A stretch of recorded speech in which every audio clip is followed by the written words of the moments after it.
Okay, so our next project will be this one. Gagawin natin yung two-point mechanical perspective. So the same, nandito pa rin yung ground line natin, picture plane, right vanishing point, left vanishing point, and our horizon. Okay. So the given will be front view and then the top view. Okay. So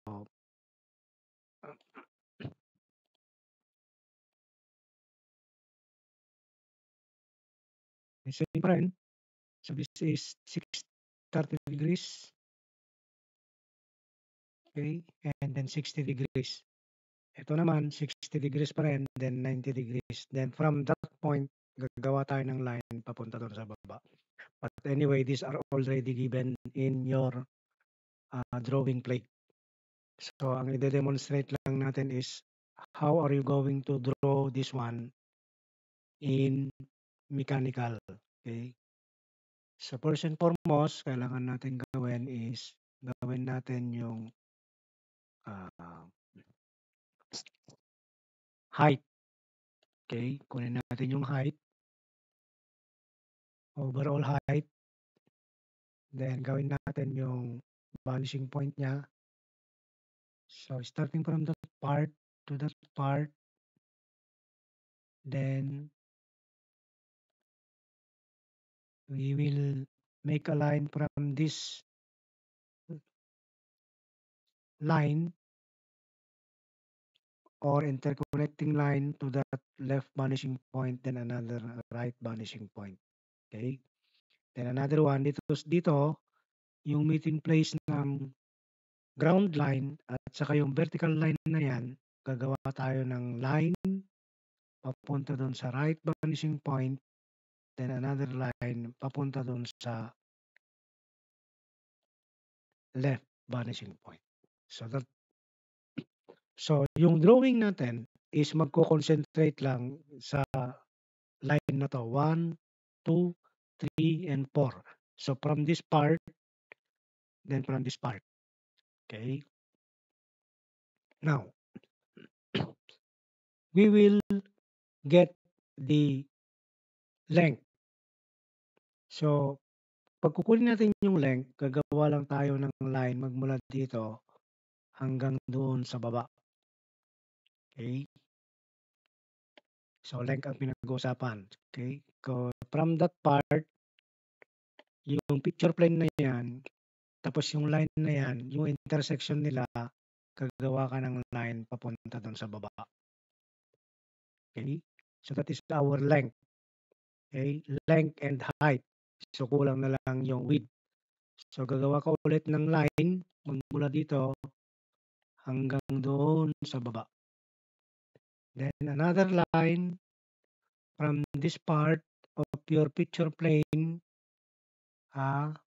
gagawa ka ng line papunta ulit sa baba. Okay? So eto na yung length and height, then eto yung width. Okay? Ito yung width. So para hindi tayo malito, kunin na rin natin ito para doon tayo magko-concentrate. Okay? So from that part or from that interconnecting line, gagawa ka ng line doon papunta doon sa left vanishing point. Tapos yung meeting point nito, ito yung height. So ipunta mo doon sa may right side or right vanishing point. So if you try to look at the interconnecting line, meron nang nabubuo na parang object. Okay? So therefore, malapit na rin natin magawa yan. Okay? So ang kukunin na lang natin is para makuha natin yung iba pang part is gagawa tayo ng another line from this part papunta doon. Okay?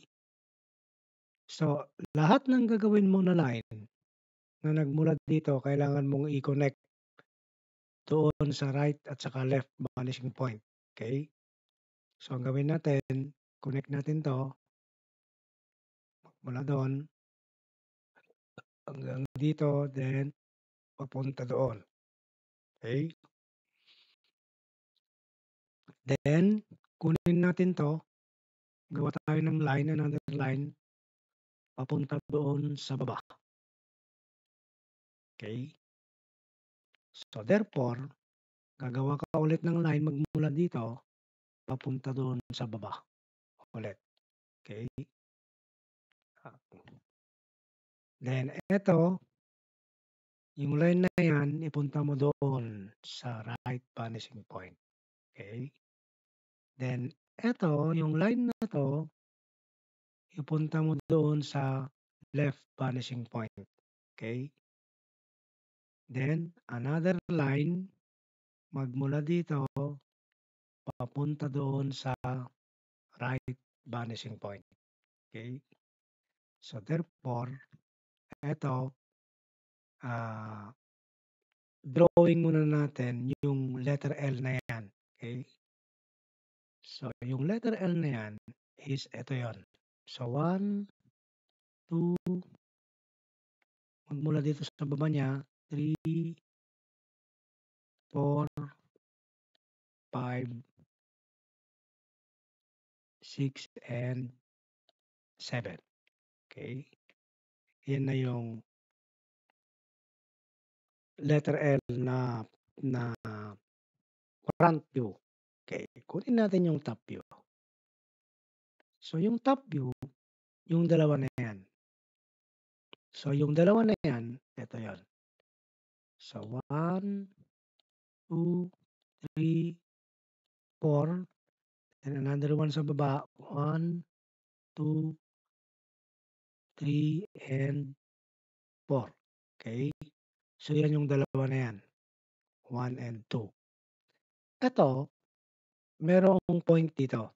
So, ibig sabihin merong line. So, gagawa tayo ng line dito.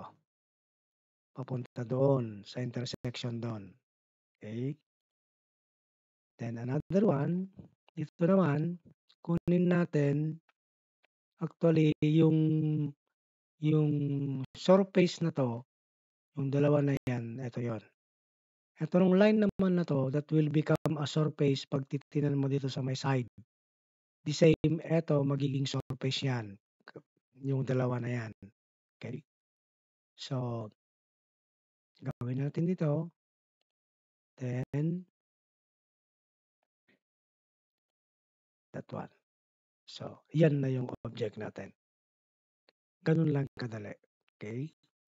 So, I hope meron kayong naintindihan ninyo kung paano natin gawin ito. Anyway, this project is already posted in the classroom. So, tingnan na lang yung mga receding lines kung paano ginawa.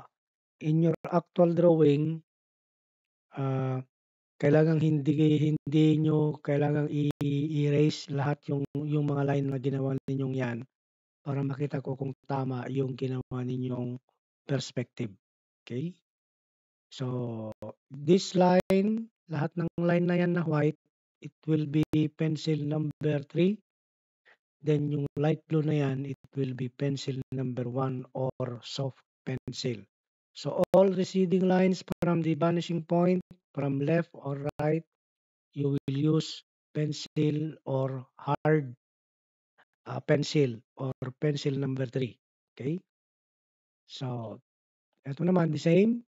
Pencil number 3 pa rin yan. Kailangang manipis yan. So, ang makikita lang, pag na-drawing na yun yung object, ito.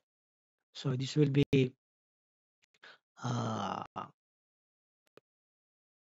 pencil number 1. So, bali, ang magiging itsura niyan will be this one. So, parang ganito ang itsura. So, kung titingnan ninyo, lahat ng line na vanishing point na hindi naman kasali sa visible line are light lines. Okay? So, ibig sabihin, lahat yan is gagamitan nyo ng pencil number 3. So, yung itsura ng object na yan, gagamitan nyo ng pencil number 1. Okay? So, thank you for watching. I hope you have learned a lot about our video tutorial on how to make a 2-point mechanical perspective.